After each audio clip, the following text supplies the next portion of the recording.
नमस्ते बच्चों, आज हम 20वीं शताब्दी में गुजराती कविता को नई भाव भंगिमा और नया स्वर प्रदान करने वाले कवि उमाशंकर जोशी जी के बारे में पढ़ेंगे।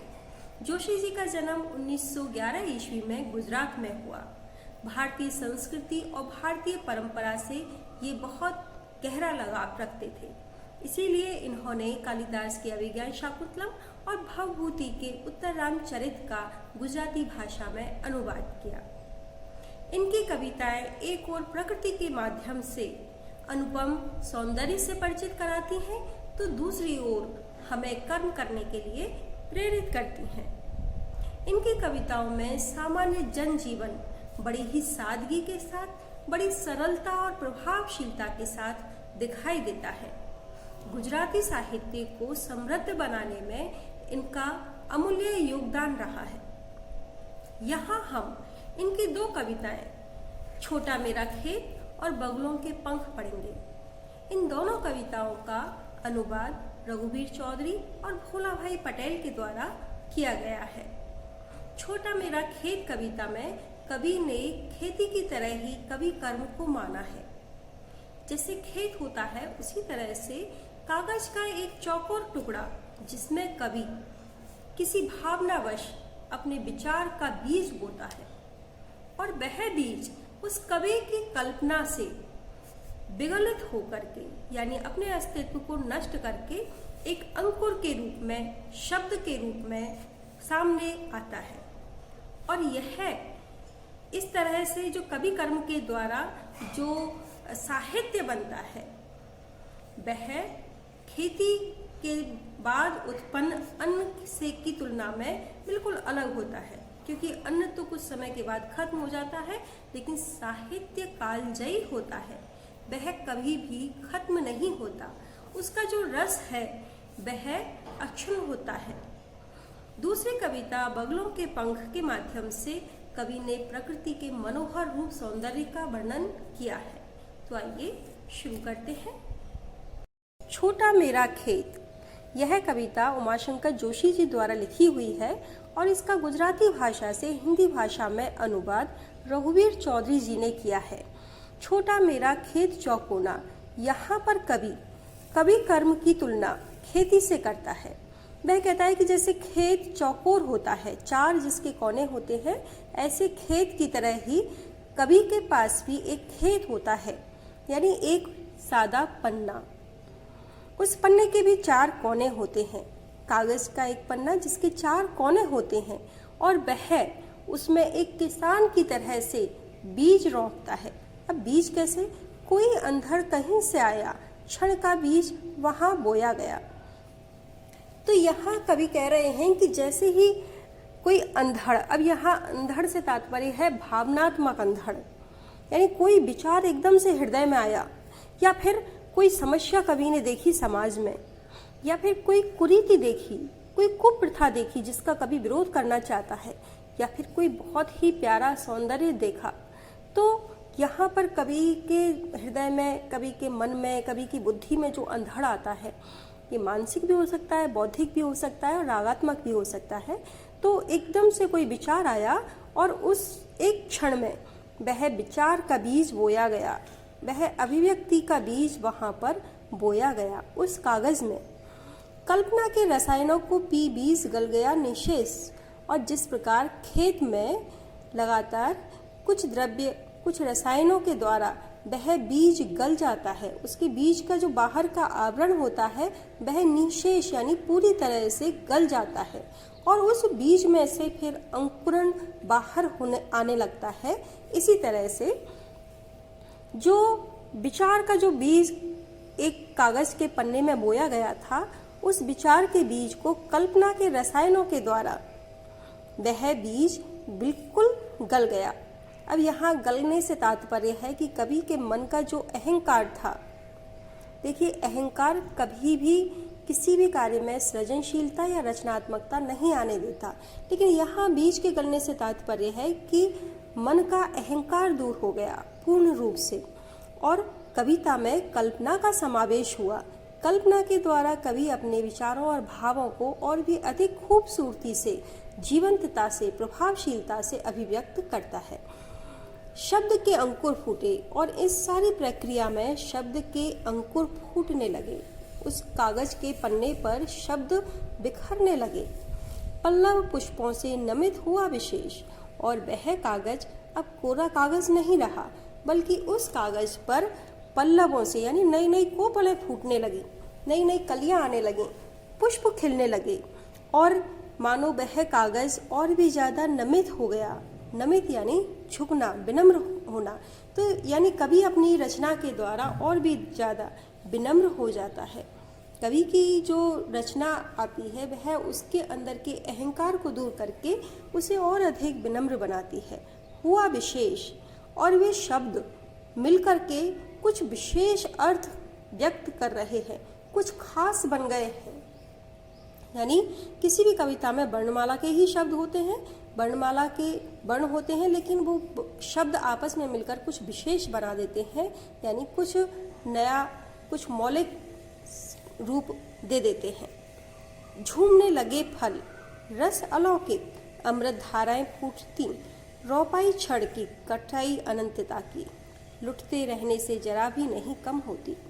झूमने लगे फल, और उस कोरे कागज पर अब मानो फल झूमने लगे, यानी वह पूरी परिपक्वता और पूरी प्रौढ़ता के साथ कविता हमारे सामने आने लगी। पूरे सौंदर्य के साथ हमें, हमारे मन को आकर्षित करने लगी। रस अलौकिक, ऐसी कविता को पढ़ने पर हृदय में एक अलौकिक रस की अनुभूति होने लगी। कविता को पढ़ने पर कोई भी भाव, जिस भाव से संबंधित वह कविता है, यदि वीर रस की है तो ओज भाव, उमंग और उत्साह का भाव, यदि श्रृंगार रस की कविता है तो प्रेम का भाव, करुण रस की कविता है तो मानो शोक और करुणा का भाव। तो इस तरह के भाव, इस तरह के रस, अलौकिक रस हृदय में अनुभव होने लगे। अमृत धाराएं फूटती, और मानो हृदय के कोनों में अमृत की धाराएं फूट रही हैं। खुशी, एक अनुपम खुशी, एक अनुपम रस का आनंद महसूस होने लगा। रोपाई छड़ की, उस छड़ में बीज को रोपना, अपने भाव और अपने विचारों को रोपना, और उसके बाद अनंत समय तक, अनंतता की कटाई, यानी अनंत समय तक उसको काटते रहना। यानी यहाँ पर कवि ये कहना चाह रहा है कि जिस तरह से किसान बीज बोता है और उसके बाद उस फसल की कटाई करता है, इसी तरह से, लेकिन यहाँ खेत की कटाई में और कविता की कटाई में अंतर है, क्योंकि खेत में फसल की कटाई होने के बाद में वह फसल कुछ समय के बाद खत्म हो जाती है, चुक जाती है, लेकिन जो साहित्य है वह कालजयी होता है, वह कभी भी खत्म नहीं होता। उसकी कटाई हम हर समय करते रहते हैं। भूत, भविष्य, वर्तमान में भी कविता का अस्तित्व है। देश और परदेश में भी कविता विराजमान है। कविता वहाँ पहुँच जाती है जहाँ सूर्य भी नहीं पहुँच पाता। तो कविता से जो सुख मिलता है, जो फूल और फल मिल रहे हैं, वो हर समय आनंद देते हैं, अनुपम प्रेम और मानवीय मूल्यों की प्रेरणा देते रहते हैं। लुटते रहने से जरा भी नहीं कम होती, और यह ऐसी फसल है, कवि कर्म एक ऐसा कर्म है जो कितना भी लूटा जाए, जितना खर्च किया जाए, उतना ही वह और ज़्यादा परिपक्व होता है, कम नहीं होता। रस का अक्षय पात्र सदा का, छोटा मेरा खेत चौकोना। अब यहाँ पर कवि कह रहे हैं कि ये मेरा जो खेत है, साहित्य है, जो कविता मैंने रची, जो रचना मेरे अंदर से निकली और कागज के रूप में प्रकट, कागज में कविता के रूप में प्रकट हुई, तो वह ऐसे ही है जैसे रस का अक्षय पात्र।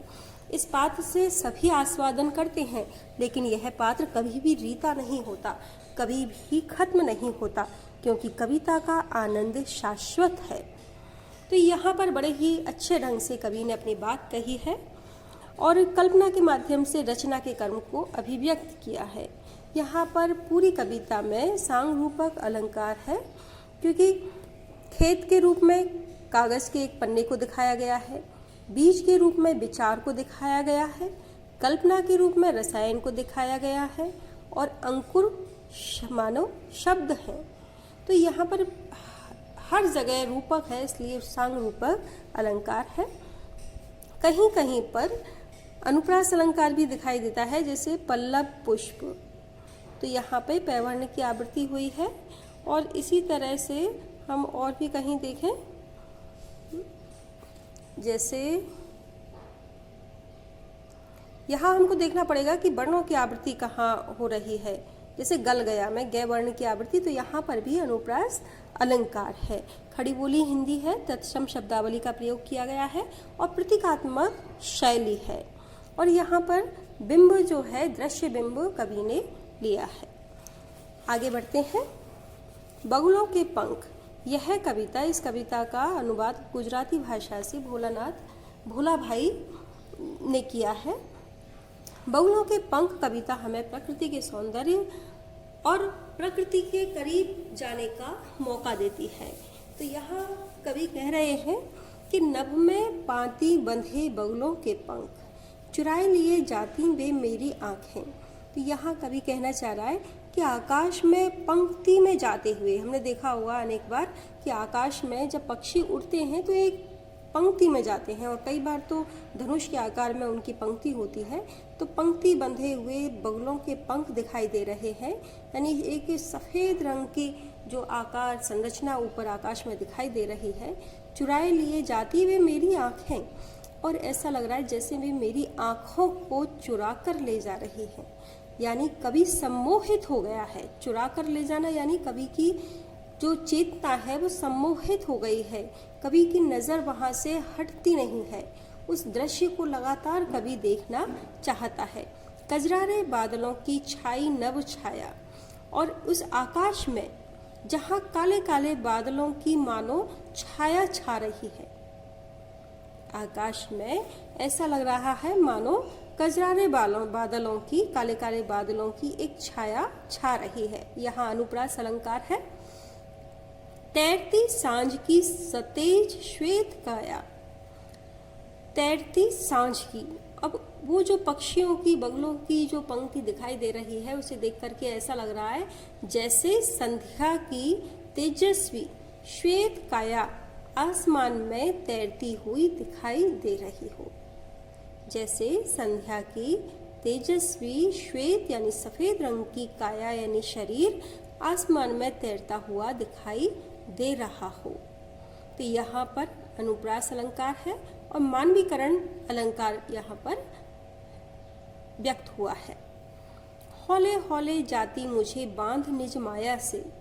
यहाँ कवि कह रहा है कि ये जो प्रकृति का सम्मोहन है, सौंदर्य है, मानो मुझे हौले हौले, पुनरुक्ति अलंकार है, धीरे धीरे मुझे अपनी माया में, अपने इस जादू में बांध करके ले जा रही है।